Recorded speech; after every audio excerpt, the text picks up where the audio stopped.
안녕하십니까, 이재성입니다. 이번 시간에는 율무를 들고 왔습니다. 남자가 율무를 먹으면 정력이 떨어진다는 말이 있어요. 정말 그럴까요?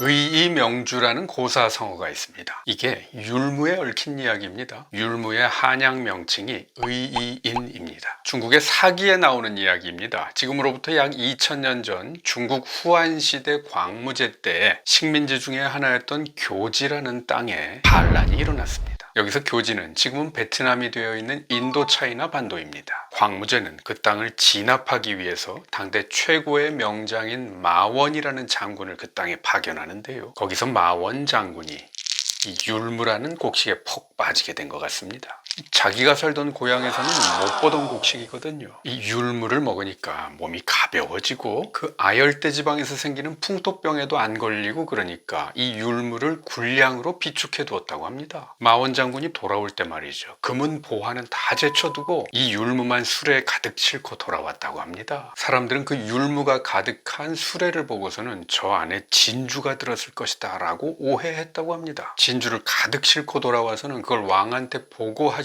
않았다고 해서 훗날에 관직을 박탈당하는 일까지 생겼어요. 진주가 아니라 율무였는데 말입니다. 보세요, 동글동글하지요? 이 이야기가 의이명주입니다. 의이인, 즉 율무를 가져온 건데 진주를 받아온 것으로 오해받는 상황, 즉 억울한 누명을 썼을 때 하는 얘기죠.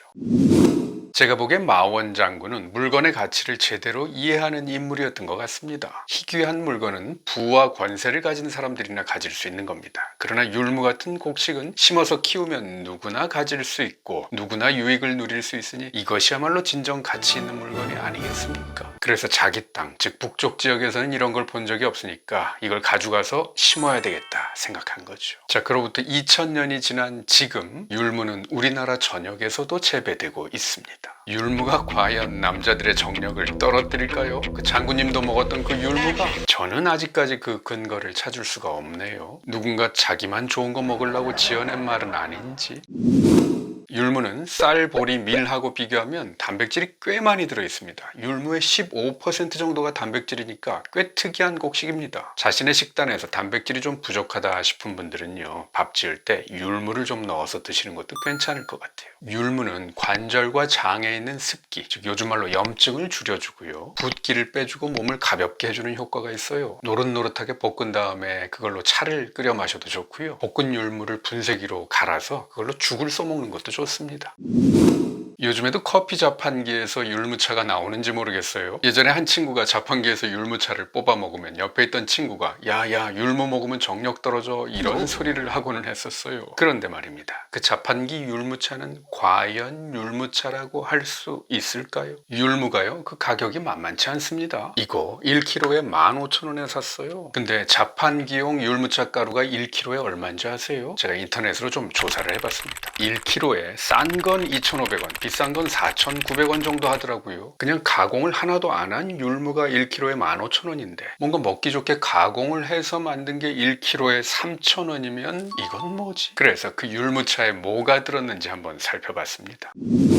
일단 율무는 얼마나 들었나? 우리나라는요, 식품 표시 규정이 상당히 투명합니다. 제품명에 율무가 들어가면 과연 그 제품의 율무가 얼마나 들었는지 반드시 표시를 해야 됩니다. 그것도 제품의 전면, 즉 주 표시면에 말입니다. 그래서 봤더니요, 이건 율무가루가 1%, 이건 유명 마트의 PB 상품인데 율무가루 2%, 이건 그 마트에 납품을 하는 제조회사의 자체 상품인데 여기에도 역시 율무는 2%, 이건 큰 기업에서 나오는 율무차인데요, 여기에도 그래봤자 3%. 그럼요 여러분, 그 자판기 율무차 1kg 한 봉에 율무가 1, 2%밖에 안 들었다면 그럼 나머지 성분은 뭘까요? 제품마다 다른데요, 그 중에 한 가지만 한번 원료를 살펴봤어요.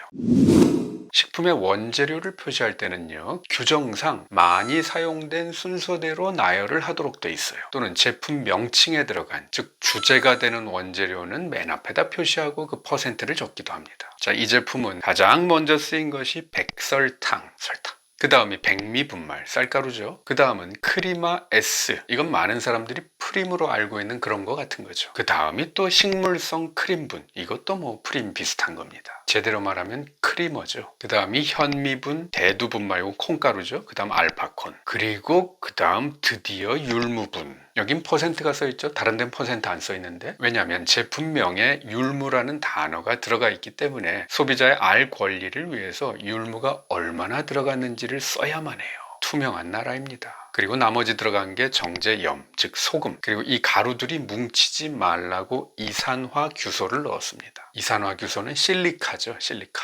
김 같은 데 들어있는 실리카 겔은 겔 형태로 되어 있는 거고요. 여기 들어간 건 가루 형태겠죠. 일정 비율 이하로는 식품에 쓸 수 있습니다. 그 독 아니에요. 조금 넣어도 됩니다. 자, 보시다시피 이 1kg짜리 자판기 율무차에 가장 많이 들어간 것이 뭐냐? 바로 설탕입니다. 백설탕. 얼마나? 여기 영양성분표를 보면 이 제품 100g당 당류가 46g이라고 써 있습니다. 물론 쌀가루, 콩가루, 율무가루에도 당류가 들어있을 수는 있지만 그건 아주 적을 거예요. 이런 곡류에는 주로 전분 형태로 들어있으니까요. 그러니까 제가 추정컨대 이 자판기 율무차의 대략 45%는 설탕입니다. 그럼 율무는 2%, 100g 중에 2g.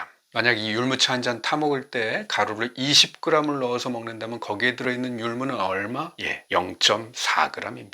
율무 몇 알갱이 안 돼요. 한 요만큼? 그러니까 율무차 뽑아 드시면서 율무가 건강에 좋대 이렇게 생각하시면, 하지만 실제는 율무는 1 내지 2%밖에 안 되고 주로 설탕과 크림 성분이 훨씬 더 많다는 점. 그 믹스커피에 들어가는 그 크림 성분. 자, 인생의 재미를 위해서 자판기에서 나오는 달달한 율무차 드셔도 됩니다. 가끔은. 그리고 정력 걱정은 안 하셔도. 어차피 율무는 조금 들었으니까. 다음 시간에는 율무에 깜짝 놀랄 만한 효능 4가지 알려드리겠습니다. 우리가 식탁에서 흔히 만나는 음식들 알고 먹으면 더 감사해지고 더 건강해집니다. 소식 놓치지 않으려면 구독하기 버튼 꾹 눌러주세요. 지금까지 한의학 박사 이재성이었습니다.